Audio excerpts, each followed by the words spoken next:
Hey guys, tonight we're stepping into a place that smells faintly of coal dust, gin, and something sweetly rotten. Your boots squelch in the muck of a London alley. The gaslights flicker like they're deciding whether to stay on. And from the other side of a heavy red curtain comes the slow scrape of a violin and the giggle of someone who doesn't mean it. You've just arrived in the thick of Victorian London, and I hate to break it to you, but you're broke, alone, and about 3 degrees away from hypothermia. You probably won't survive this. So, before you get comfortable, take a moment to like the video and subscribe, but only if you genuinely enjoy what I do here. And while we're setting the mood, let me know where you're tuning in from and what time it is where you are. Now, dim the lights, maybe turn on a fan for that soft background hum, and let's ease into tonight's journey together. You step off the train at King's Cross with one suitcase, no job, and the distinct feeling that you've just entered the belly of a mechanical beast. London in the 1870s doesn't greet you, it consumes you. The fog clings to your sleeves. The air is bitter with soot, and you can't walk 10 feet without someone offering to mind your bags. Translation: steal them. You came here for work. Maybe the factory in Manchester closed down, or your stepfather got handsy one too many times. Maybe someone promised a cousin's spare room that doesn't exist. Either way, here you are, one of tens of thousands of women who've poured into this city hoping for more. Spoiler: more isn't always better. At first, you try the honest routes. A laundry girl, perhaps, but they want a reference. A seamstress, but you can't thread a needle without drawing blood. You sweep floors at a chop house for 3 days until the owner's wife notices you're pretty and gets suspicious. Eventually, the job offers start to sound the same. Come work at Mrs. Lottie's, decent pay. Warm bed, no heavy lifting. The euphemism isn't subtle. The building doesn't look like a den of sin. In fact, it's rather charming. Lace curtains in the windows, red bricks with clean mortar, and a tiny brass plaque that reads, "Tea served all day." You knock. The woman who answers the door has a corset that could bend iron and eyes that don't blink enough. She sizes you up in one long stare, then steps aside. You don't know it yet, but that threshold is a kind of trapdoor. Once you're in, the city doesn't see you the same way again. You're not immediately hired. First, you get a trial, which involves a bath, more thorough than you'd like, a delousing powder that smells like carbolic acid and roses, and a brief, terrifying talk with the madam, who explains your options like a banker explaining interest rates. You can work by the room, or pay by the week, or owe her a cut of everything and sleep in the attic. Whichever way you slice it, she gets her money first. Historians still argue whether most women chose brothel life freely, or were funneled into it by lack of choice. The truth probably lives somewhere in between, wedged between a dirty coal grate and the unpaid rent back home. You spend your first night on a stiff mattress in a room with faded wallpaper and a single oil lamp that smells like regret. Downstairs, you hear footsteps and laughter, furniture shifting, a broken tune on the piano. You don't cry, not because you're brave, but because you're too tired to remember how. At dawn, the city starts to hum again. Horses clatter by, a chimney sweep whistles. You peek through the lace curtain and spot a woman about your age stepping into the bakery across the street. She's got flour on her apron and a baby on her hip. You wonder if she's happier than you'll be. Your first client is old enough to remember the Napoleonic Wars and smells like boiled cabbage. He pays double for polite conversation and ends the visit crying into his vest. You pretend not to notice. It's not the worst start, and at least he didn't bring a whip. The money's not bad, you'll admit that. You earn more in one night than you would in a week plucking geese in Peckham. Enough to buy a new pair of gloves, even though they won't stay white for long. Here's the thing no one tells you. Brothels in Victorian London came in all flavors. Some were dingy cellars with rats in the walls. Others had velvet drapes, imported brandy, and regular visits from parliamentarians. A few even hired maids and cooks and pianists who pretended they didn't notice anything. One odd fact: some upscale establishments made clients remove their boots at the door, not for cleanliness, but to stop them from running out without paying. You pick up the customs quickly. Always check the coin before pocketing it. Keep one hand on the doorknob in case you need to bolt. Never, ever ask another girl how she got here, unless you're ready for an answer that'll haunt your dreams. You don't sleep much. The mattress is lumpy. The wallpaper peels in the shape of staring faces. And your brain won't stop asking questions. What day is it? What was your mother's voice like? Is it true what they say, that if a woman whistles, she invites the devil? But in the morning, you get up, you wash your face with cold water, you re-tie your corset, and you go downstairs to face another round of strangers who want to borrow pieces of you and leave nothing in return. It's not glamorous, but you're still breathing. You don't exactly decide to become a brothel worker. It's more like your choices narrow until there's only one door left, and it's slightly ajar, letting out the scent of gin and powder and something sour you try not to name. Your second day begins with Mrs. Wren, the house madam, handing you a corset so tight it could crush secrets out of your bones. She calls you love in a tone that means anything but, then points you toward the wardrobe and tells you to choose something eye-catching. The best dresses are reserved for her favorites, of course, and you haven't earned stripes yet, so you settle for a faded green number with frayed lace and a missing button. Trying to remember how to hold yourself like a woman who doesn't mind being looked at. You catch yourself in the mirror. Your reflection stares back, flushed, corseted, a little crooked. You look less like a temptress and more like someone playing dress-up in her older cousin's discarded clothes. And yet, here you are.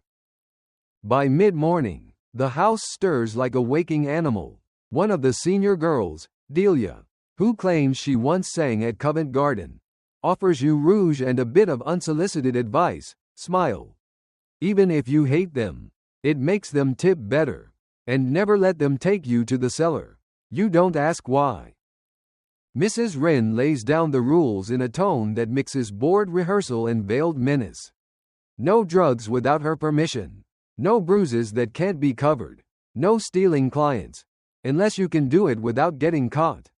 She refers to your body as if it's a product on a shelf. Keep the goods clean, sweet, and presentable. That's how we get gentlemen, not dock rats. Historians still argue whether madams were protectors, profiteers, or a bit of both. Some say they offered structure and relative safety in a chaotic world. Others note they took half your earnings and punished you for bleeding too much on the bedsheets. Your first real lesson in brothel work isn't about seduction, it's about survival. A regular arrives just after noon, balding, twitchy, wearing a cravat stained with what might be soup or something worse. You're assigned to him not because you're ready, but because someone's got a break in the new girl. Mrs. Wren says this like she's announcing the soup of the day. You get through it, barely. You laugh at the right moments. Hold your breath through the rest. He calls you Marion the entire time, and you don't bother correcting him. When it's over, you find a quiet corner of the stairwell, tuck your knees up, and shake so hard your teeth chatter. Later, Delia slips you a peppermint and tells you the shaking goes away after the 10th time. She's lying, but kindly. Quirky fact of the day? Some Victorian brothels required girls to wear bells around their ankles, not just for effect, but so the madam could track their movements by sound. You'll be relieved to know Mrs. Wren hasn't yet adopted that policy, though you suspect she'd love to. Evening brings heavier traffic. The brothel glows in gaslight and cheap perfume, a tableau of red velvet, smoke, and whispered bartering. The girls preen in the parlor like weary peacocks. You learn to read the door knock. 3 sharp raps means someone important. 2 slow ones usually means a drunk. A single, Uncertain tap? That's the worst. A first-timer. Unsure if he's even going through with it. You start to recognize types. The lonely widowers. The traveling salesmen who talk too much. The boys who claim to be 20 but smell like chalk and fear. You fake interest. You flatter. You survive. That's the job.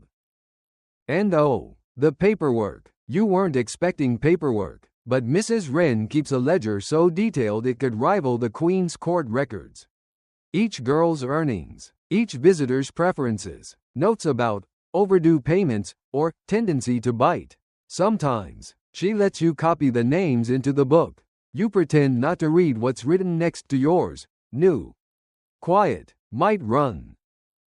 A few nights in, you notice something odd. A girl named Lottie hasn't come down from her room in 2 days.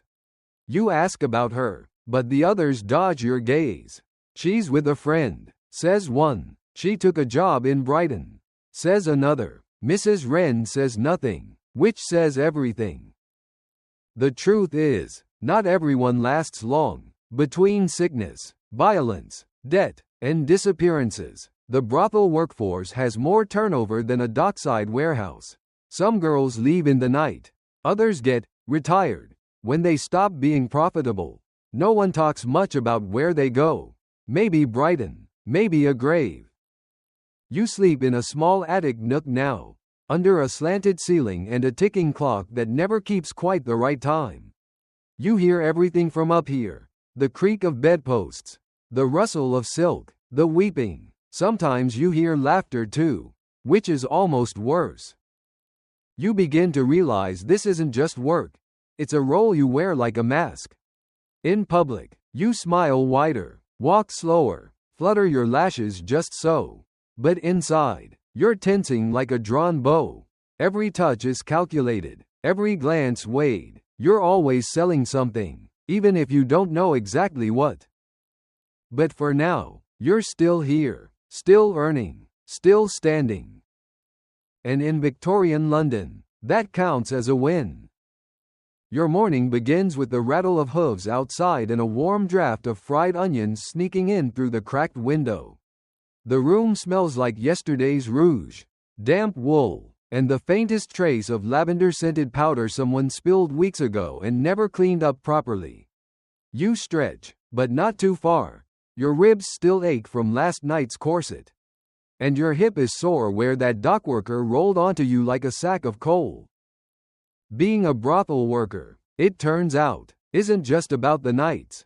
The days come with their own parade of tasks, rules, and indignities. You don't lounge around in silk waiting for admirers to throw roses. No, you start with scrubbing your face, your linens, your underthings, and sometimes, if Mrs. Wren's in one of her moods, the chamber pot room. That smell, you never get used to it. Ever. The routine is clockwork. Mrs. Wren rings the brass handbell at 8 a.m. sharp. You have 15 minutes to wash and dress before inspection. This is less about hygiene and more about marketability. She checks your fingernails, your breath, and, somewhat disturbingly, your elbows. Rough elbows are for washerwomen. She mutters, flicking yours with her ringed finger.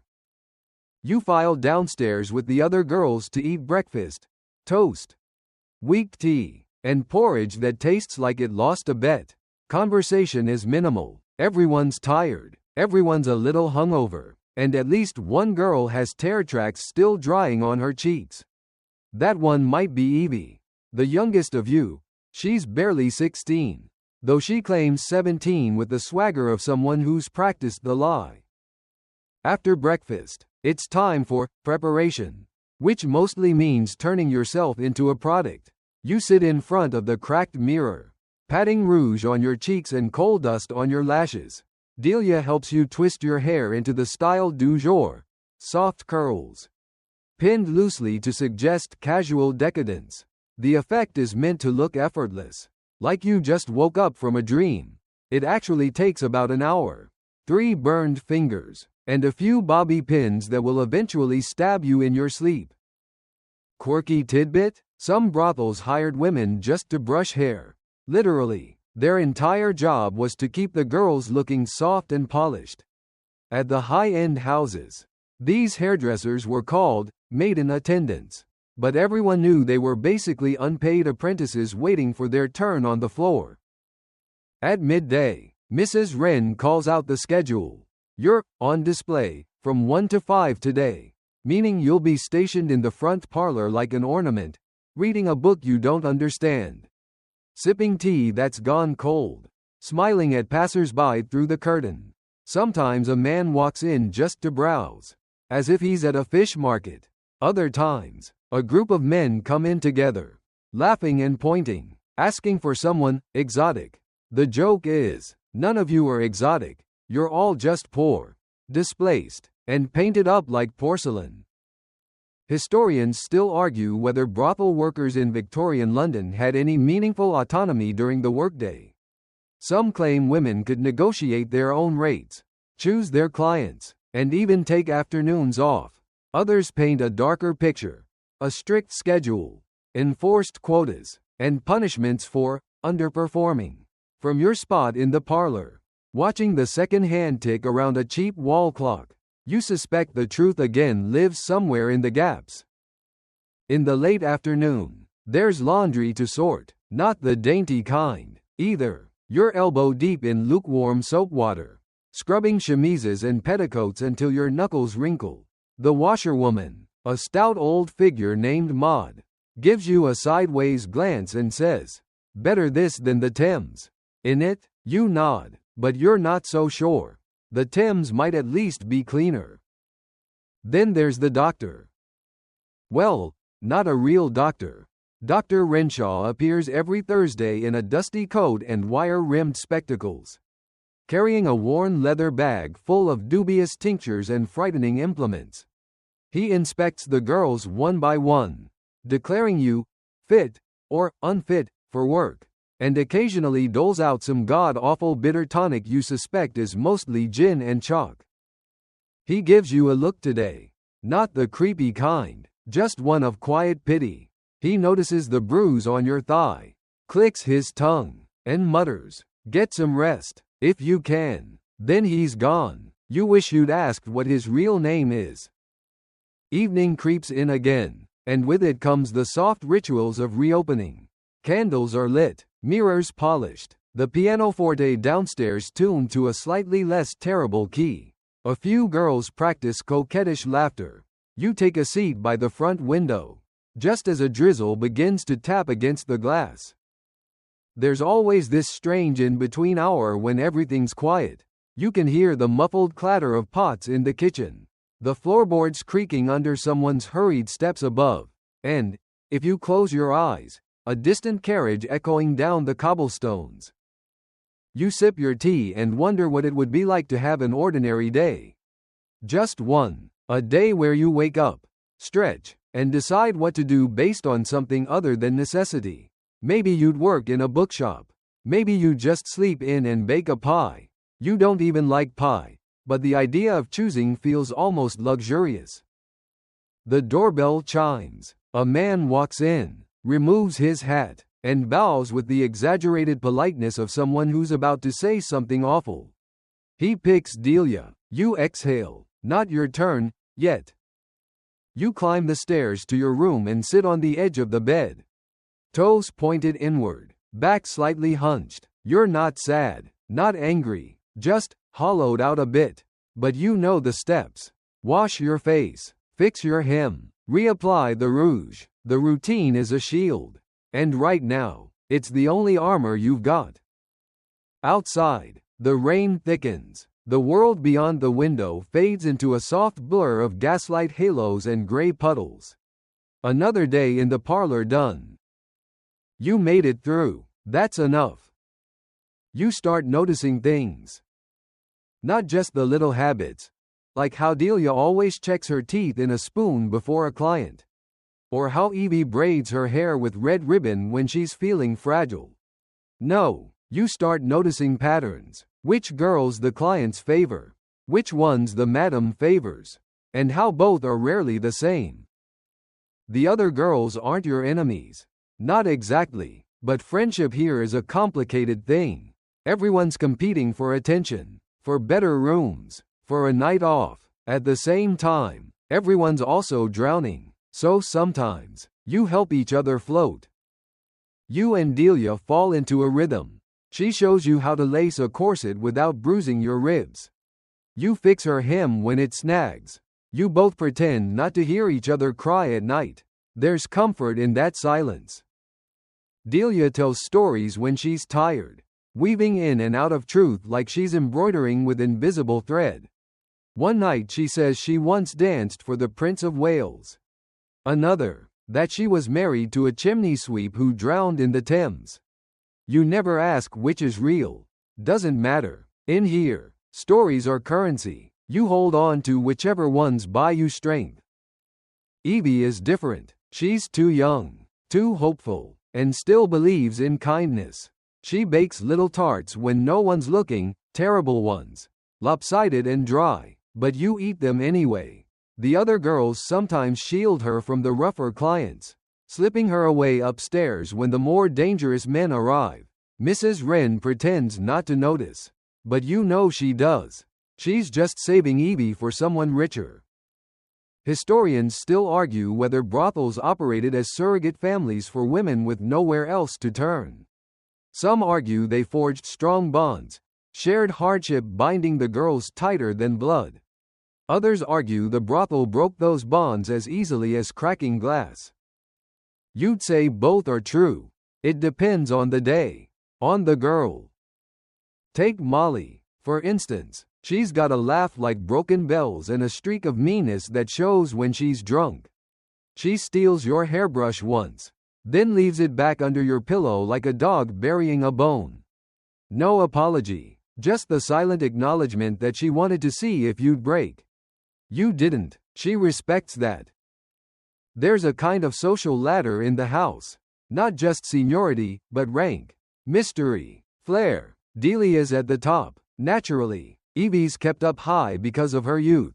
You're still somewhere in the murky middle. The ones at the bottom are the ones with fading beauty, persistent coughs, or visible scars. They get the back rooms, the worst clients, and the least sleep.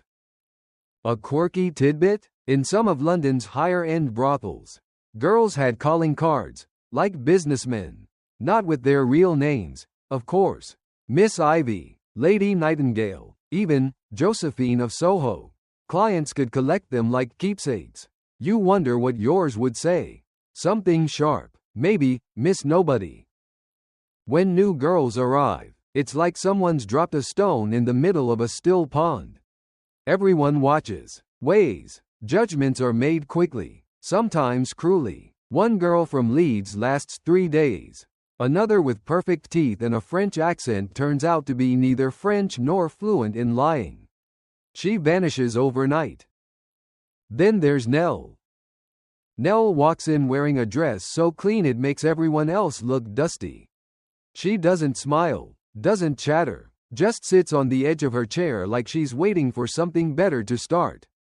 She keeps to herself and earns triple what anyone else does in her first week. The others mutter. You stay quiet. You can tell Nell isn't here by accident. She chose this life with eyes open.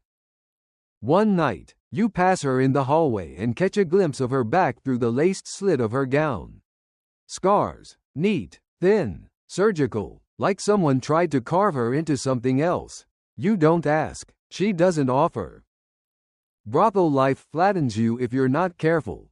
The sameness of it all, the laughter, the makeup, the groaning beds, it can grind down your edges. That's when the girls matter most. Not the giggling, painted versions of themselves they wear downstairs, but the ones who emerge in half-light, braiding hair, swapping stories, hiding gin in the water jug, singing quietly while mending ripped skirts. There's a ritual, once a month, when someone's got a birthday or just enough coin to spare. You lock the doors early. No clients. You dress up in whatever costumes are left from past masquerades, feathered masks, fake pearls, capes stitched with tarnished thread. You drink too much, eat stale sweets, and waltz with each other in the parlor. For a few short hours. You're not on display. You're just girls, laughing, wild, alive. The next day, you go back to being products. But something lingers, a softness behind Delia's smirk, a glance from Molly that holds no venom, a tart from Evie that isn't quite as terrible as the last one. Even Mrs. Wren seems to tolerate it. Once, she comes downstairs during one of those nights, watches from the stairwell for a moment, then walks away without a word. You get used to the rhythm of the house, the shifts in tone, the hierarchy, the invisible lines not to cross, and above all, you learn that survival here isn't just about getting through each night. It's about choosing who you let into your real story. Who sees the girl behind the rouge? And sometimes, that person is just another tired soul in silk, brushing your hair in silence while the city thunders outside. You don't know which is worse, your first client or your 10th. The first is a blur of nerves and clumsy hands, your brain buzzing like a kicked beehive. But the 10th? That's when you start recognizing them. That's when they start remembering you. The customers are a revolving door of oddities and patterns. There's the sweating banker who insists on being called, Your Grace. The barrister who recites Latin during foreplay. And the shoemaker with perfect teeth and a trembling hand who only ever wants to sit beside you, fully clothed, and talk about his mother. You smile, you listen, you keep one eye on the clock. Mrs. Wren keeps a notebook. You've seen her scribble in it after every visit. Prefers brunettes, overstays, heavy with perfume, pays late. You once caught a glimpse of your own page. It read, compliant, quiet, might upsell. You didn't know whether to be flattered or afraid.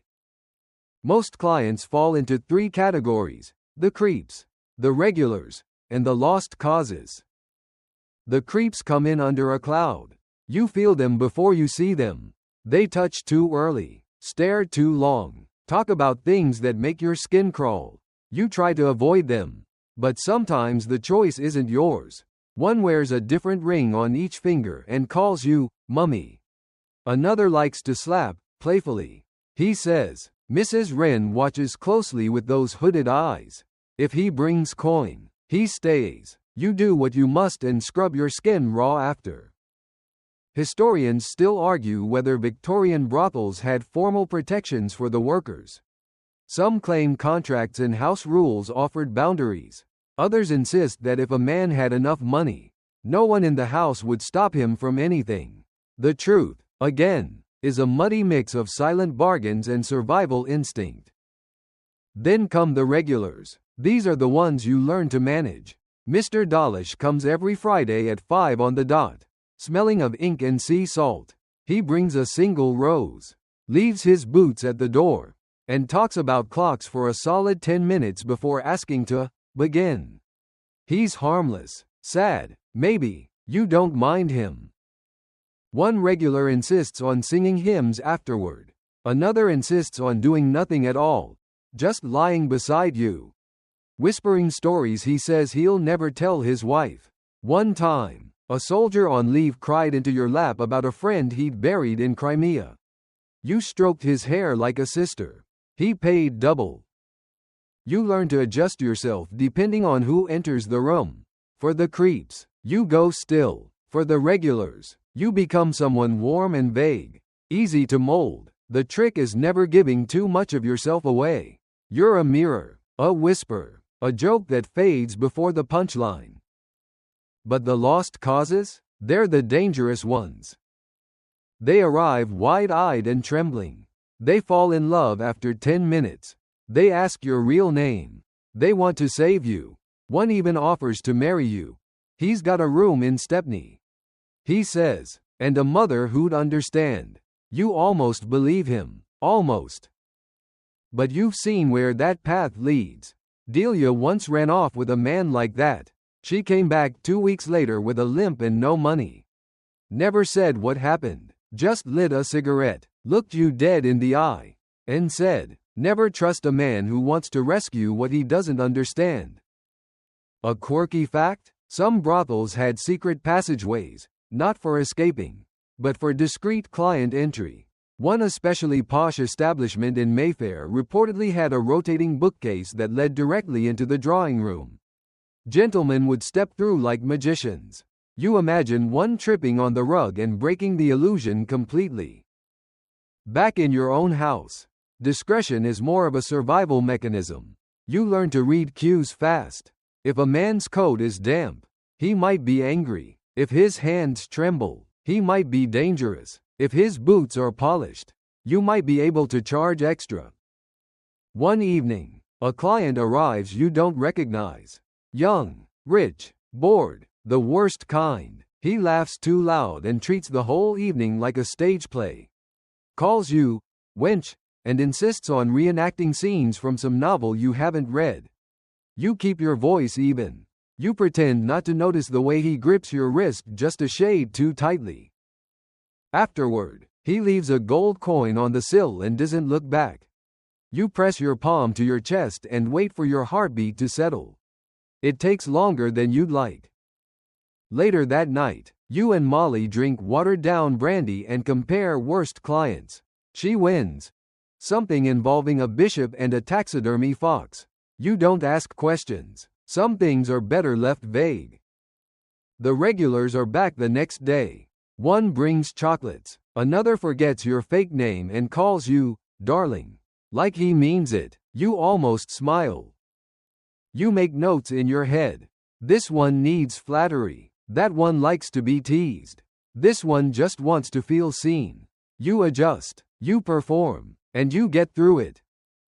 Because here, the performance never ends. The curtains stay drawn. The rouge stays thick. And your real self is something you fold neatly and hide beneath the mattress, next to the emergency coin and the half-read novel you'll never finish.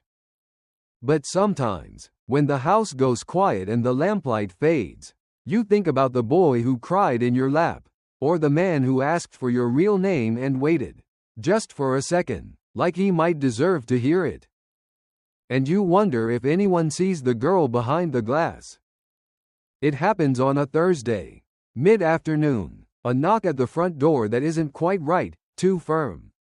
Too official. You and the other girls freeze. Delia's halfway through applying powder, and Molly drops a biscuit straight into her tea. Mrs. Wren doesn't blink. She mutters a single word, inspectors, and the air in the room tightens like a corset pulled too hard. The raid is swift and loud and smells faintly of damp wool and tobacco. 3 constables barge in, boots muddy and eyes sharp. One of them's already smirking. Another winks at Evie. Afternoon, darlings, he says, tipping his hat like you're not half-dressed and trembling. You know the drill, because you were warned the very first week. Don't argue. Don't talk back. Sit where they tell you. Hide anything flammable or expensive. And under no circumstances admit that money changes hands upstairs. It doesn't matter, of course. Everyone knows what this house is. The velvet curtains, the way no man stays past an hour, the exact scent of powder and gin that floats out onto the street each night. The law isn't blind, it's just lazy. Historians still argue whether Victorian police actually enforced morality laws or just used them as an excuse for pocket money. Technically, brothels were illegal. Practically, they were tolerated until someone complained, someone important, or until the constables were bored. Today, apparently, they're bored. One officer, the one with the ratty mustache and fingers like sausages, demands to inspect the books. Mrs. Wren shrugs and produces her ledger like she's handing over a recipe card. He flips through the pages, nodding to himself, occasionally grunting at names. You catch a few of them. One is a judge, another, a name you recognize from the newspapers. Makes you wonder if the raid is more about reminding her who's in charge than enforcing any law. Delia murmurs to you, he's just here to scare her. He'll take 20 quid and a bottle of port and forget it happened. She's not wrong. But the raid still leaves a mark. Evie gets shoved by a constable who didn't see her there. Molly spits after them when they're gone. One of the newer girls is crying into her sleeves upstairs. Mrs. Wren lights a cigarette and tells everyone to go back to work. You don't feel like working. The real danger isn't arrest. It's blackmail. Once your name's in a book, once a copper knows your face, it sticks. You can't go back to a normal job. You can't marry up. The world sees you now. And once seen, you're not unseen. The irony? Some constables are your best clients. One in particular, Officer Dent, pays double to make sure no one knows he visits. Once, he brought you a silk scarf as a gift. Another time, he asked if you believed in ghosts. You told him yes, but they probably don't believe in him. Quirky detail? In the 1860s, there was talk of a moral purification campaign across London. Brothels to be shut down. Prostitutes reformed. Streets cleaned of vice. It made for good headlines. But not much else. As long as men wanted company. And as long as women needed food. The trade endured. Mrs. Wren's solution after a raid is simple. Shift hours. Change the curtains. Burn the guest book. Fresh face on the house. Fresh start, she says. She even moves your room to the second floor. Beside the bath. You try not to read too much into that, but you do start keeping your coin hidden deeper. One evening, a client asks if you've ever been arrested. You lie and say no. He nods solemnly, as if that's the deciding factor between a girl worth tipping and one he might spit on. The fear doesn't last forever, but the edge does. You start watching the door more carefully. You learn to recognize the sound of police boots versus a paying customer. You memorize the fastest way out of the back alley, just in case. Still, you go back to work. Because what else is there? The city doesn't make space for women like you. The law doesn't protect you. And the help offered by churches and charities usually comes with judgment and cold porridge. One night, Evie whispers that she wants to run away. I heard about a place in Liverpool. She says, they take girls in. Real work. Safe. You nod, knowing full well the place probably doesn't exist. Or if it does, it won't be what she thinks. But you don't stop her from dreaming. You catch Molly polishing her boots one morning. Just in case I have to run. She says. You nod, and she doesn't laugh. Neither of you does anymore. What sticks with you, though, is the way Mrs. Wren watches it all. Like a queen on a crumbling throne. One eye always on the stairs. One hand always near the drawer with the pistol. You don't think she likes the work, but she needs it. Same as you. You overhear her talking to a man in the hall. Someone in a nicer coat than most clients wear. He's angry. She's colder than ice. You got your money. She snaps. You come back in here again. I'll tell your wife and the newspapers. You admire her for that. A little. That night, the brothel is quiet. A rare stillness settles over the house. No guests. Just the soft hiss of gas lamps and the rustle of skirts as the girls move about in their slippers. You lie on your bed, eyes tracing the cracked ceiling, and think about what justice looks like in a world like this. You don't find an answer. But you keep breathing. The first time you're sent to one of the better houses, you don't realize what's happening. Mrs. Wren simply tells you to comb your hair proper, and hands you a necklace that doesn't belong to you. It's paste, not real diamonds, but it sparkles well enough in the right light. Behave, and you'll earn a week's coin in a night. She says, misstep, and you'll be scrubbing blood out of satin. You think she's joking. You learn quickly, she's not. A carriage collects you just after dusk. It's nicer than you expected. Lined with velvet and smelling faintly of brandy and tobacco. The driver doesn't speak. You watch the gaslights blur through the window as you roll through parts of London you've never seen, cleaner. Quieter, with bigger doors and flower boxes that don't contain weeds. The brothel, though here they call it a salon, isn't marked. Just a tall white townhouse with a polished brass knocker and a liveried servant who lets you in without making eye contact. Inside, it's like walking into a jewelry box. Soft carpets, gold-framed mirrors, the distant sound of a harp being tuned. A woman in green silk meets you in the hall. Her name is Madame Belle, and she smells of violets and power. She doesn't ask your name. She simply looks you over, nods once, and says, "You'll do." Then she hands you a glass of something that makes your throat burn and tells you to be interesting, but not familiar. You're not in Mrs. Wren's world anymore. Here, the girls glide instead of walking. Their smiles are practiced, their laughter strategically placed. They wear satin, not cotton. Their stockings are silk, not wool. One girl tells you she was trained in Paris. Another says she speaks 4 languages. You believe exactly none of it, and admire the performance anyway.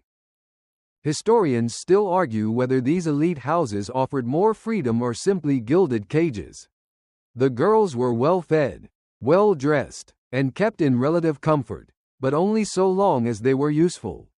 Step out of line, age a little, or gain a wrinkle, and you were gone before the champagne went flat. The clients here are different too. Judges, politicians, diplomats with thick accents and thicker wallets. They don't slam doors or shout. They smile, they murmur, and somehow that's worse. The danger here is quieter, more expensive, the kind of cruelty that comes wrapped in compliments and sealed with a signet ring. One man, Lord Halbrook, asks you to sing for him. Just that, a lullaby, he says, from your childhood. You can't remember one, so you hum a hymn your mother used to mutter when doing laundry. He closes his eyes while you do it. You're not sure if he's praying or pretending. You serve drinks here, not tea, cognac, sherry, brandy in etched crystal glasses. You learn to swirl, pour, offer, retreat. There's a rhythm to it. Everything here is choreographed, like a play with too many acts and no clear ending. A quirky detail? In some upscale houses, girls were trained in arts beyond the obvious. Painting, conversation, piano. There's even a case of a courtesan who published a book of poems under a pseudonym and was rumored to have edited one of Darwin's manuscripts in secret. You doubt anyone's asking you for help with evolutionary theory, but it's a nice thought. Back in your usual brothel, things are simpler, cruder, but at least they're honest. Here, everything is laced in layers. Compliments with teeth, invitations with traps. A man offers you a gift, a brooch shaped like a swallow, and says, "To remember me when you're married off." You're not sure if it's a joke or a warning. You stay the night, sleep on sheets that feel like cream.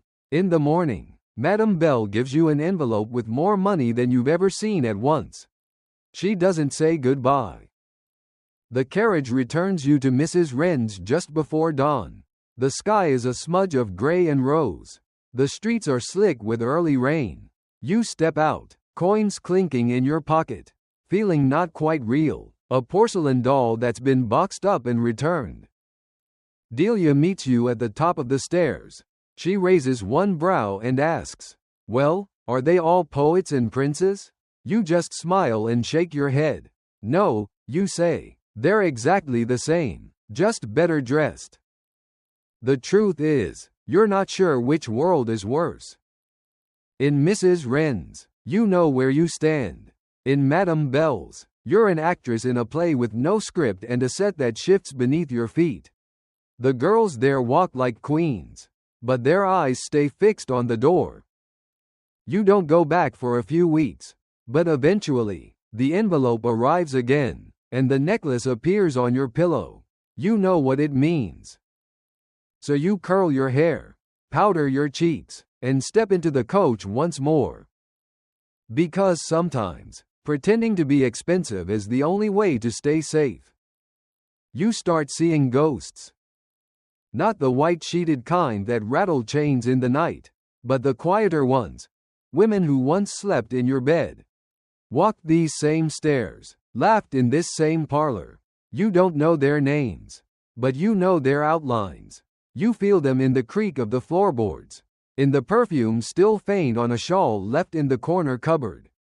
This house has had many girls before you. Most left nothing behind but stories. The brothel changes with the seasons. In winter, everything smells of damp wool, cheap coal, and frost. You wake with stiff fingers, slip into stockings still cold from the night before, and blow on your hands until they stop aching. The windows fog with each breath. Customers arrive smelling of pipe smoke and wet dogs, their boots trailing slush and soot. Spring brings fresh miseries. Rain leaks through the roof in 3 places, and the damp spreads up the walls like moldy lace. Still, it's better than summer, when the heat thickens and perfume turns sour fast. No one talks about autumn. It just slips in, all golden light and slow rot. The days blur into each other. You start marking time not by weeks, but by absences. Evie disappears for 2 days. Returns pale, won't say where she's been. One girl leaves for a better position at a music hall, only to turn up drunk and disoriented at your door a week later. Mrs. Wren lets her in, but only for the night. Historians still argue whether brothel workers in Victorian London could ever really leave. Some did, found husbands, changed names, moved far enough to start over. Others tried and failed. Dragged back by poverty, by shame, by the sheer weight of starting from nothing again. A new name doesn't erase old stories. You try not to think about leaving. Not yet. You're not ready to trade one kind of uncertainty for another. One day, a girl named Alice returns after being gone for nearly a year. She looks different, cleaner, better dressed, sharper somehow. She claims she's working as a housemaid now. "Mrs. treats me well," she says, showing you her new gloves. But there's something brittle in her smile, and she doesn't meet your eyes. She stays for tea, hugs Delia, kisses Mrs. Wren on the cheek, and leaves without looking back. That night, you find her glove on the hallway table. Mrs. Wren collects these items: gloves, combs, bits of ribbon. She keeps them in a box under her bed, just in case, she says, though you don't know what that means. One time, you ask about a silver locket inside. She closes the lid and says, "That one wasn't mine to lose." You start your own collection, not of objects, but of moments. A man who told you he wrote poetry, then cried when you said you'd read it. A night when Evie sang softly from her room, and for a moment, everything felt almost safe. A letter slipped under your door with no signature. Just the words "You're not nothing." You never found out who sent it. Quirky fact? Some brothels ran their own small libraries. Not because they expected the girls to read, but because clients liked the illusion of intelligence. You actually enjoy the reading. You've made it halfway through Jane Eyre, though you keep skipping the parts with too much religion. You also start noticing the house itself is tired. The wallpaper peels. The steps creak louder. There's a draft that no amount of cloth can plug. It's not falling apart, but it's not what it used to be. And neither are you. One night, you wake up with a nosebleed and a dizzy spell that won't fade. You don't tell anyone. Instead, you work slower, drink more water, skip the stronger gin. Mrs. Wren watches you but says nothing. She's good at knowing when not to speak. Delia, on the other hand, pulls you aside and says, "You need a break, love. Go to Margate, breathe sea air, see someone who isn't half rotten." She laughs like it's a joke, but her hand stays on your arm longer than it needs to. You nod and smile. You won't go to Margate, but you'll pretend you might. That's the trick to surviving in here, isn't it? Pretend long enough that pretending becomes its own kind of truth. You keep working. The nights keep coming. You serve brandy, tell lies, let men believe they matter. You count your coins, hide half, give a few to Evie for safekeeping.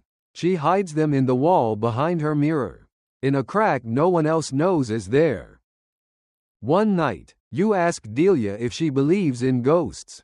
She snorts and says, "Course I do. I sit beside one every morning when I do my lipstick." Then she winks at you. You're not sure if she's joking. She probably isn't. There's a stillness that settles over the house in the middle of the night, around 3. Usually, when all the clients are gone, and the lamps are low. You like to sit in the hallway then, feet tucked under your skirt, listening to the house breathe. You think of the girls who came before, the ones who left, the ones who didn't, the ones who haunt these floors like faded perfume and whispered names. You wonder what kind of ghost you'd be. Quiet, kind, or the kind who slams doors until someone notices? You don't know. But for now, you're still flesh and blood, still breathing, still here. And that, tonight, is enough.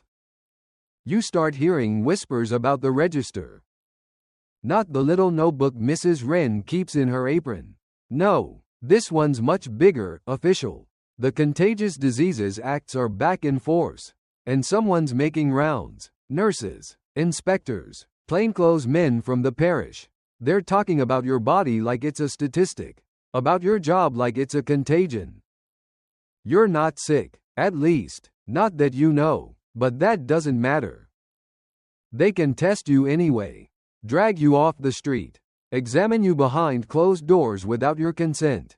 If you fail their standards, they'll lock you away in a hospital called a lock, a place meant for recovery, but mostly known for what it strips away: dignity, time, and often, your ability to work again. They call it public health. You call it a sentence. Historians still argue whether the Contagious Diseases Acts protected society or punished women. Officially, they aimed to curb the spread of syphilis and social rot in military towns. Unofficially, they policed the poor. Men walked free. Women were watched. You weren't a citizen. You were a threat. Mrs. Wren warns you with a flat voice, if they ask. You're a seamstress. Always. Say it like you hate it. She advises. Nobody questions a tired seamstress. But lately, the inspectors don't need questions. They already have your name.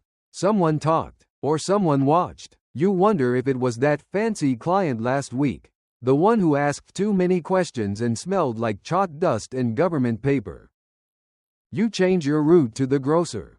Skip the usual alley. Don't look anyone too long in the eye. But it's like walking in fog. You're never sure if the danger's behind you, ahead of you, or already here. A quirky fact? Some brothel workers carried forged marriage certificates to avoid arrest. Others paid doctors for clean bills of health, even when they weren't examined. A few wore crucifixes or rings to pass as married women.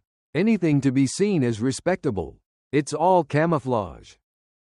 Evie doesn't understand at first. She asks what a lock hospital is. Wide-eyed, Delia shushes her fast, whispering, "Don't even say the word. That place eats girls." You believe it. You've seen what it does to the ones who come back. Sunken cheeks, eyes that blink too slow, a silence that settles deep in the bones. Then one day, Molly vanishes. No note, no whispers, just an empty bed and her boots still under it. You know what that means. Someone took her. You don't say it out loud. Saying it would make it real. Delia lights a candle for her. You don't ask why. It's not like she's dead. But part of her might as well be. The house gets quieter, nervous. Even Mrs. Wren seems different. She keeps the curtains drawn all day now and won't open the parlor until after dusk. Fewer eyes, she mutters. You don't leave unless you have to. The city outside feels sharper, thinner. You wonder how long you can keep hiding in plain sight. Then the summons comes. You don't know who delivered it, just that your name is on it. Written in a hand too tidy for comfort.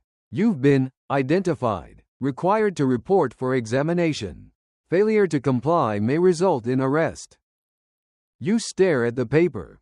The words blur. Evie takes it from your hand, reads it, and starts to cry. Delia doesn't cry. She paces. She curses. She says, "You're not going. We'll fix this." But Mrs. Wren's already pulling out an old envelope. Inside, money, more than you've ever seen in one place. "Go away," she says. "A week, maybe two. By then, they'll forget you exist." You ask if that's happened before. She says nothing. So you pack a few dresses, your comb, the coin you've been hiding in the lining of your boot, the copy of Jane Eyre you still haven't finished. Delia hugs you hard. Evie presses a button into your hand. "For luck," she says. You don't tell her it's chipped. You just smile. You leave before dawn. The streets empty. The city hushed like a held breath. You take a train out to the coast, somewhere grey and ordinary. You find a room in a lodging house run by an old widow who doesn't ask questions. You pretend to be a governess on leave. You smile when spoken to. You walk by the sea and let the wind burn your cheeks raw. And you wait. You don't know what happens back at Mrs. Wren's while you're gone. No letters, no news, just the hum of waves and the ache in your legs from walking too far. One morning, you wake up and feel normal. Not afraid, not safe, either, but not hunted. That night, you sit on the beach, knees tucked to your chest, and think about Molly, about how easy it is to disappear. You're not ready to vanish yet. So the next day, you return. The house is still standing, a bit quieter, but the curtains are open again. Evie squeals and throws herself into your arms. Delia pretends not to cry. Mrs. Wren looks you over once and simply says, "Told you." You sleep in your own bed that night, hand curled around the lucky button. The city's still waiting. But so are you. The letter arrives folded neatly beneath your pillow, sealed with red wax and smelling faintly of lemon cologne. You know what it is before you open it. A proposition, a proposal, an arrangement. The man's name is Mr. Ashcombe. You've met him twice, tall, graying, always in gloves. He spoke little, tipped well, and looked at you not like a man looks at a woman, but like a collector examines a porcelain figure behind glass. Now, he wants to keep you. The offer is generous. A private flat in Pimlico. An allowance. Silk dresses. No more working nights. Just you, Mr. Ashcombe. And a polite silence about where you came from. In return, you offer companionship, charm, and discretion. Delia reads the letter over your shoulder and exhales hard. "Lucky girl," she mutters. "Most of us don't get asked. We get replaced." Historians still argue whether such arrangements were salvation or slow surrender. Courtesanship. Some call it a step up, a safety net. Others say it was simply gilded servitude, trading one master for another. Comfort for freedom. You don't answer right away. Mrs. Wren says nothing when you show her the letter. Just nods once and tells you, "He's got a wife in Kent. Don't get too used to silver spoons." Then she lights a cigarette and changes the subject. You think about it for days. There's a mirror in your room. Cheap glass, framed in peeling gold. You stand in front of it and try to imagine what you'd look like as a kept woman. Would you soften? Would you vanish? Evie's eyes go wide when you tell her. "Will you go?" she asks, her voice barely above a whisper. "He sounds like a gentleman." "He is," you say. "That's the problem." You ask Delia what she would do. She doesn't even hesitate. "Take it," she says. "Take it before someone younger gets the offer. Take it before your knees give out. Take it before he changes his mind." But that night, you watch her stare out the window for over an hour, not blinking. A quirky detail? Some women in your situation kept secret ledgers of gifts from their patrons, bracelets, books, holiday tickets, all logged like business transactions. Not for vanity, for protection, in case he ever claimed he'd given you nothing. You don't make a list. Not yet. Eventually, you say yes. He arranges everything quickly. You're moved out in the middle of a weekday, bundled in your second best dress, a shawl pulled tight over your shoulders. Mrs. Wren stands on the stoop but doesn't wave. Evie hugs you. Delia slips something into your palm, a matchbook with an address written inside. Just in case, she says, if it turns bad. The flat is clean, sterile, the sort of place that looks like it's been dusted twice a day for years. There's a fireplace you're not supposed to use and windows that don't open quite right. The maid doesn't talk to you. The landlord only smiles with his mouth. Mr. Ashcombe visits twice a week, once to dine, once to collect. You smile, you laugh, you let him think you're grateful. You keep your real self folded like a handkerchief in your chest, never quite showing it. He gives you gloves, books, a small necklace with a chipped sapphire. You thank him. You never ask about the wife. You eat better now, sleep more. You don't smell like gin or coal dust, but the air is heavier somehow, like something vital is missing, and you don't know how to name it. You stop seeing your old face in the mirror. One day, you visit the old brothel, just to walk by, just to remind yourself it's real. The curtains are different, the paint flaking worse. You don't go in, you just stand outside for a while, watching the windows. No one sees you. That hurts more than you expect. Later, in your flat, you unwrap a gift from Mr. Ashcombe, French perfume in a bottle shaped like a swan. You dab it on and sit very still. He'll be by tonight. You're supposed to be happy. But you miss the noise, the mess, the other girls' laughter. You miss Delia's swearing, Evie's crooked tarts, even Mrs. Wren's snide remarks. You miss belonging somewhere, even if it was a crumbling house with moth-eaten curtains. You miss being one of many, because now, you're just kept. No friends, no comrades, just porcelain skin and polite dinners. You take the matchbook Delia gave you from the drawer. The address is still there. You haven't decided whether to burn it or use it. Not yet.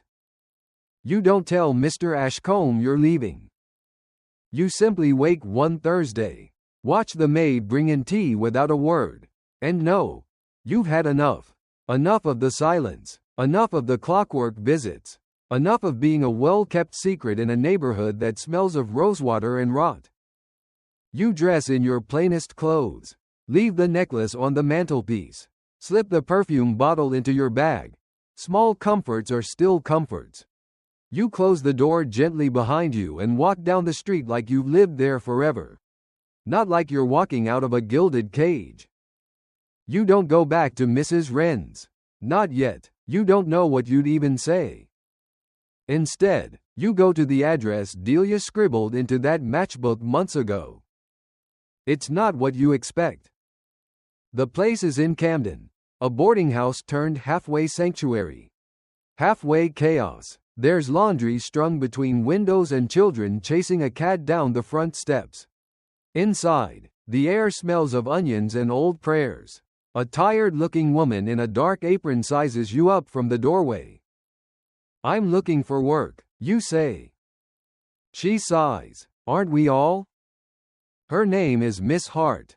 She runs the place with her sister and 3 stubborn rules. No men upstairs. No spirits before supper. No questions after dark. You take the attic room, bare mattress, cracked basin, soft light through warped glass. You've slept in worse. That night, you help peel potatoes for stew. The women around you speak in low voices, some mothers, some runaways, some who carry secrets you recognize by the way they never look up from their work. Historians still argue whether places like this were sanctuaries or slums. Officially, they were female refuges. Unofficially, they were holding pens for the worn out and worn through. The difference, you suspect, depended on who was in charge. Miss Hart may be blunt, but she's fair. You earn your keep with laundry work and mending. Your fingers bleed, your back aches, but the pay is yours. And no one calls you, darling, unless they mean it. You write a letter to Delia. It's short, still breathing. Potatoes are terrible, miss you. You don't sign it. You figure she'll know. Weeks pass. The air grows warmer. The ache in your bones settles into something like habit. You start sleeping through the night. One of the girls, Miriam, teaches you how to braid with ribbon. Another, Nance, sings old sailor songs while sweeping. You join in once, and she winks like you've passed some invisible test. You haven't laughed in months. It feels strange and bright and wonderful. A quirky detail? One former brothel worker in Edinburgh became a midwife, and one of the best in her district. No formal training, just experience, steady hands, and a refusal to be ignored. Some stories end sideways like that. You cling to that thought. A crooked path is still a path. One afternoon, Miss Hart calls you into the parlor. You expect a scolding. Maybe someone's figured out who you used to be. Instead, she just says, "We need someone to mind the girls at night. Someone who knows the world and won't scare easy." You blink. Me? She shrugs. You've got quiet eyes. So now you sit by the stairwell in the evenings, knitting badly and watching the door. You fetch water, patch dresses, hold hands when nightmares come. You've become something you never imagined, a small source of safety. You wonder what Mr. Ashcombe would say if he saw you now. Elbows deep in suds and freckles coming through your powder. You wonder if he'd still think you were pretty. You stop wondering soon enough. One day, a girl arrives with a split lip and eyes like broken glass. You help her bathe, dress her wounds. You don't ask questions. Later, she grips your hand and says, "Are we safe here?" You don't lie. "We're safe tonight," you whisper. Sometimes, that's all you can offer. The letter comes a week later, this one with no wax seal. Just a name scribbled across cheap paper. Molly. It's short. She's alive. She's in Manchester now, sewing, no longer running. Says the work is dull, but her bed is warm and her feet don't bleed anymore. You read the letter 3 times. Then you pin it inside your cupboard, next to the button Evie gave you. That night, you dream of your old room at Mrs. Wren's, the cracked mirror, the smell of stale roses. But in the dream, the door stays open, and you walk out barefoot into the street, light spilling behind you like a trail. You don't look back. You wake up smiling. And that, for the first time in a long while, feels like hope. You visit the brothel again. Not out of nostalgia, exactly, more like unfinished business. You've spent so many nights trying not to remember it, now you're ready to look at it straight on. The city hasn't changed much. Still noisy, still gray, still clogged with the stink of horse dung and coal smoke. But you feel different inside it, like you've slipped out of one skin and into another. You pause across the street. The curtains are new, red velvet instead of green. The lace is fresh, someone's invested, but the bones of the house are the same. The tilt of the roof, the chipped window panes, the back door that always sticks. You cross quickly, before you can change your mind. Mrs. Wren answers. She hasn't aged much, just a few more lines like riverbeds cutting through the powder. Her eyes flick up and down, taking you in. Then she smiles. "Well," she says, stepping aside. The ghost returns. Inside, not much has changed. Same faint scent of lavender and pipe smoke. Same parlor chair that lists to one side. But the faces are new. Girls you don't recognize sit around the table, peeling oranges and watching you like a hawk with a hair ribbon. You don't stay long. Delia isn't there. Neither is Evie. Mrs. Wren says they've both moved on. Delia runs a gin stall in Spitalfields. Evie's married to a cab driver with a limp and a fondness for dumplings. You laugh at that, relieved beyond measure. You sit in your old room for a moment. Someone else's things are there now. A pair of gloves, a green shawl, a cracked brush, but the mirror is still there. You look into it and see someone stronger. Mrs. Wren brings you a cup of tea. You look well, she says, thinner, smarter, less tired, you reply. She watches you over the rim of her cup. Thought you might have ended up with Ashcombe. Or in the river. You shrug. Neither suited me. Historians still argue whether brothels like this were nests of corruption or pockets of community. Maybe they were both. You know you hated this place some nights. Loved it others. It broke you a little. And yet, there's a reason you came back. Mrs. Wren finally says, you know, the girls could use someone like you. Just to talk to. Teach 'em what not to do. Keep 'em from the worst of it. You don't answer right away. A quirky fact? In the late 1800s, there were women, former sex workers, who took on the role of informal guardians in brothels. They'd seen too much, been through worse, and their job wasn't to judge, just to guide. They were called house mothers in some circles, angels with ash on their wings in others. You don't think you're anyone's angel. But later, as you sit by the fire with a new girl named Nora who can't stop trembling, you realize you're already doing it. She asks if it gets easier. You tell her the truth. Not always. But you get stronger. She nods, then asks if you'll come back tomorrow. You say yes. That night, walking home to your room in Camden, you stop at a corner stall and buy a baked potato wrapped in newsprint. You eat it slowly, watching the city thrum around you. You think about the word rescue, how it never really fit. No one swept in, no one saved you, you just changed direction, chose another ending. And the strange thing is, you feel good. Not clean, not pure, but real. You've built something out of the ashes. Not much, but yours.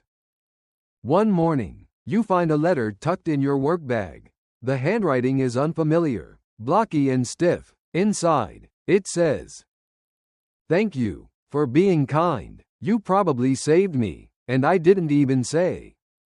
There's no name. You don't need one.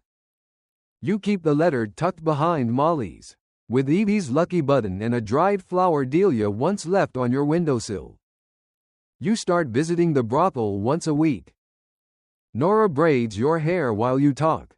Another girl, Millie, asks if you think she can save enough to open a sweet shop. You say yes. You don't even lie. Mrs. Wren starts calling you madam. You tell her not to. She laughs and does it anyway. You don't live there anymore. But your shadow does. Your old self. The one who survived. And some nights, when it's quiet, you think maybe ghosts aren't always haunting. Sometimes they're just watching, making sure the next girl makes it out too. The brothel takes on a different shape when you're not working in it. You notice things you never had time for before. How the stairs lean just slightly to the left. How the gaslight flickers when the wind picks up. How the mirror in the hall always warps people's reflections a little. You used to avoid that mirror. Now you find it oddly comforting. No one's real face ever matches what they see in here. Anyway. You visit 3 nights a week now. Not as a girl for hire, but as something between a ghost and a guide. Mrs. Wren keeps calling you our quiet one, though you're not quiet at all these days. You teach the new girls how to hide coin in their boots. How to spot a man who drinks before dinner. How to walk into a room with your chin up, even when you're terrified. Sometimes, they listen. Sometimes, they don't, but they always ask you back. One night, you sit beside Nora while she writes a letter to her sister back in Cornwall. She asks how to spell courage. You do it for her. Then add, tell her you're warm and well fed. Lie, if you have to. She does, then thanks you with a small, sharp smile. Historians still argue whether women in your line of work formed true communities, or whether competition for coin and favor drowned out any real bonds. You can only speak for what you've seen, and what you've seen is women sharing bread when they haven't eaten themselves, holding each other's hair during sickness, giving the last match to someone who needed light, not warmth. You remember those nights, you carry them still. Delia sends a postcard from Spitalfields. It's smudged with gravy and smells faintly of fish, but the message is pure Delia. Got a dog, named it Trouble. It's better company than most men. You'd like it. Come visit sometime. We'll drink gin and pretend we're important. You pin it beside the letters in your cupboard. You're building a kind of shrine now, a crooked paper trail of all the lives you've brushed against. Evie shows up out of nowhere one Friday afternoon. Hair longer, eyes brighter. She's wearing a man's coat over a tea dress and holding a half-eaten meat pie. You're still breathing, she says, stepping through the door without waiting for an invitation. So are you. She stays for 2 days, sleeps on your floor, tells you about her cab driver husband and how they argue about potatoes more than anything else. He thinks they should be mashed. I say they should be fried. She shrugs. Marriage is mostly that, potatoes and bed sheets. You ask if she misses the brothel.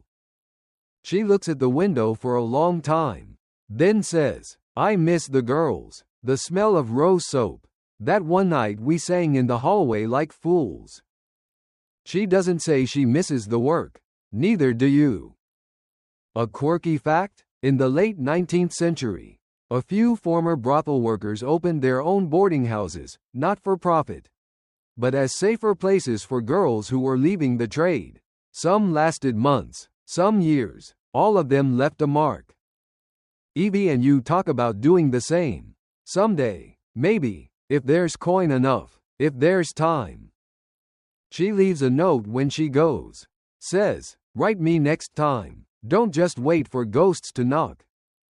You start writing more. Little notes, instructions, warnings, encouragements. You leave them folded in pillowcases, tucked into coat pockets, slipped beneath teacups. The girls call them whispers. One reads, you're stronger than he thinks. Another says, no shame in being afraid. Just don't let it pick your path. Some are returned to you, kissed with lipstick or pressed with fingerprints. Some disappear altogether. You don't ask where they go. You hope they're kept safe. One night, you catch Nora crying in the stairwell. She's clutching a letter and a broken comb. He found me, she whispers. He knows where I am. You don't need her to explain. You just hold her hand until her fingers stop shaking. Then you tell her about a woman you once knew, Alice. Who ran, who disappeared, who showed up clean and quiet and survived. People find us, you say, but they don't always keep us. That's our choice. Nora doesn't believe you, not yet, but she nods like she might. Someday. That same week, Miss Hart, stern as always, stops you in the hall of the Camden House and says, I hear you've been moonlighting at your old place. You stiffen. Then she adds, good. That's all, just good. You're beginning to understand what power feels like. Not the loud kind, not the moneyed kind, but the quiet certainty that you're useful, that you've changed things, even a little. Sometimes, in the middle of the night, you wonder how long this borrowed peace will last, if the house in Camden will stay open, if the brothel will burn down, if Nora will run, if Evie will ever come back. You wonder where Delia's dog sleeps, and whether it still answers to trouble. You think of Mr. Ashcombe, of the flat you left behind, of the perfume you still wear some nights, not because it smells nice, but because it reminds you that even porcelain cracks. You go to sleep with that thought, not sad, just real. Tomorrow, someone new will knock at the brothel door. And you'll be there, ready. One of the girls goes missing again. Her name was Bess, not new, but not old either. The kind of girl who never caused a fuss, kept her hair tidy, took her tea with milk, and never let the clients get too close.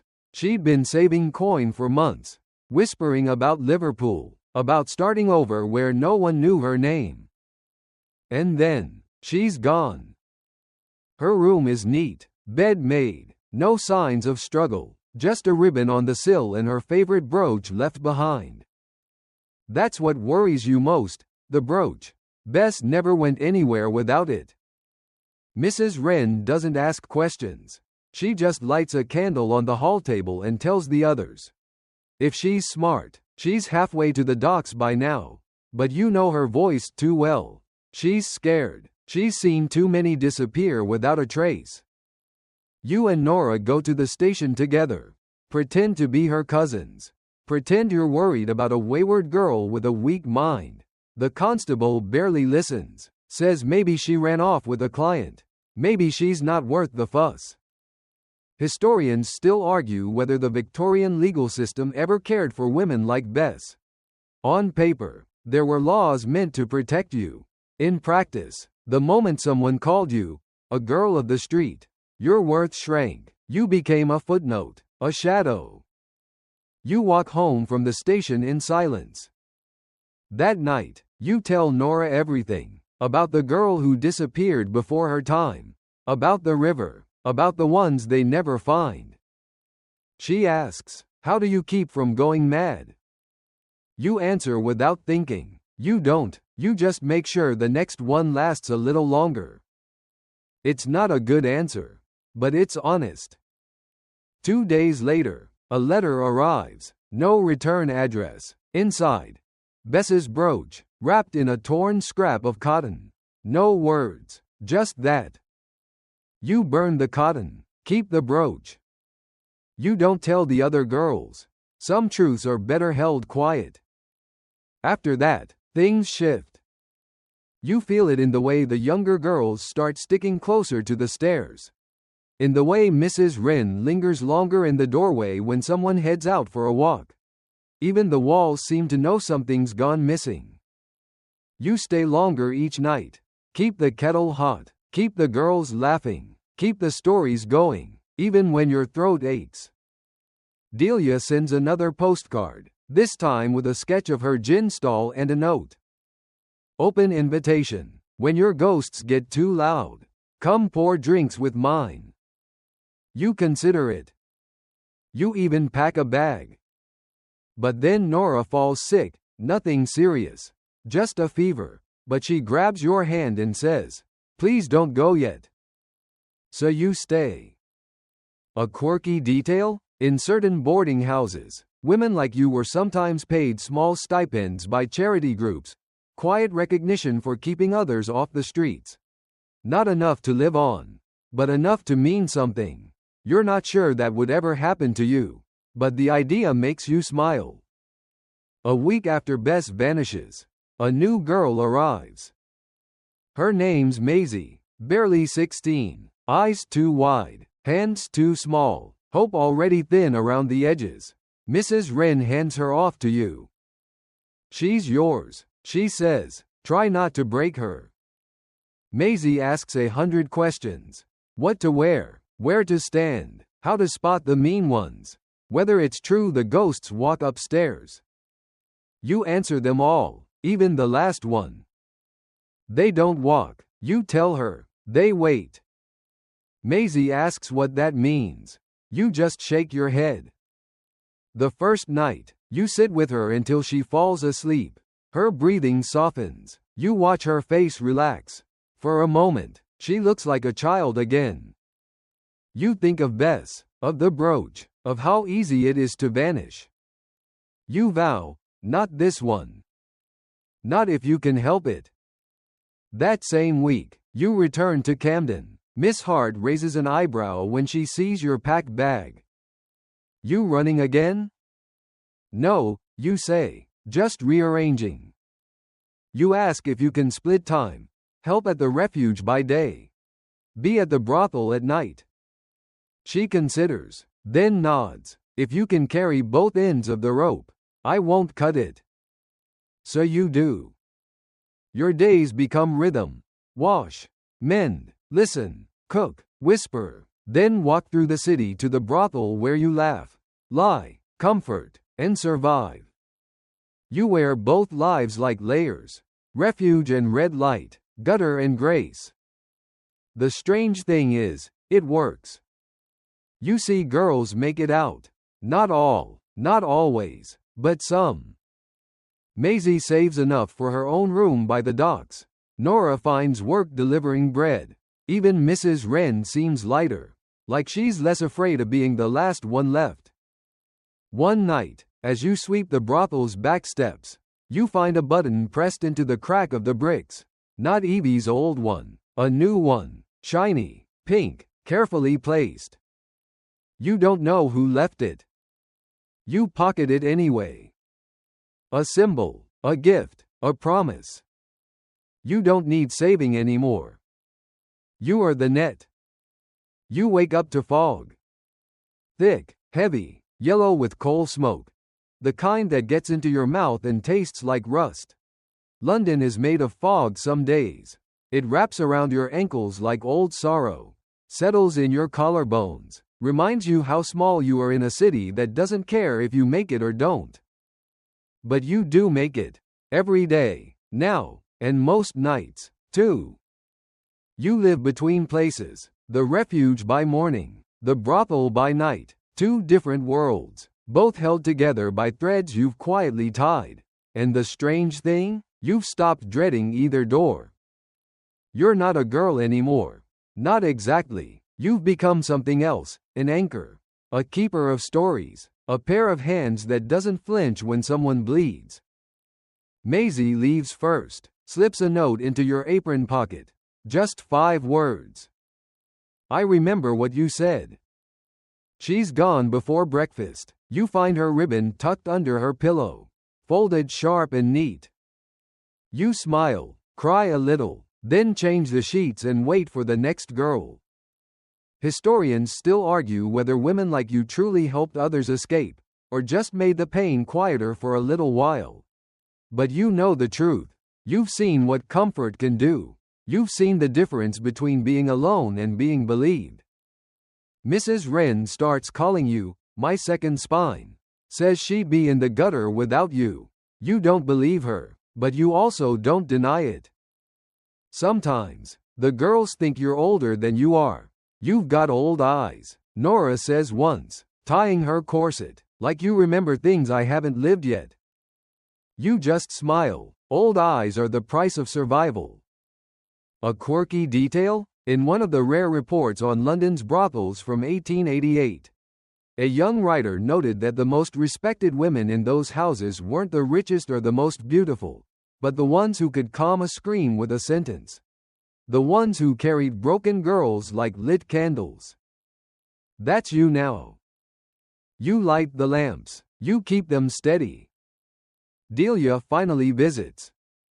She brings gin and fried cakes, hugs you so hard your ribs pop, and announces she's opening a stall where she'll sell gossip for 6p a word. People'll pay more for secrets than for sugar. She grins. Evie shows up, too, with her husband. He's quiet, kind, missing a thumb. You like him instantly. He keeps calling Evie my girl and kisses her hair when she forgets the sugar. The three of you sit in the brothel parlor, drinking bad tea and talking about how none of you died, which, frankly, feels like a miracle.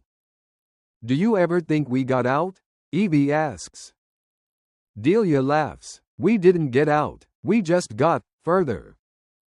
And that feels right. You find an old drawer behind the kitchen that no one uses.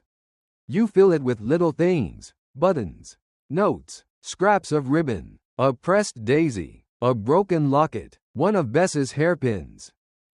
You don't tell anyone it's there. It's not for the girls who stay.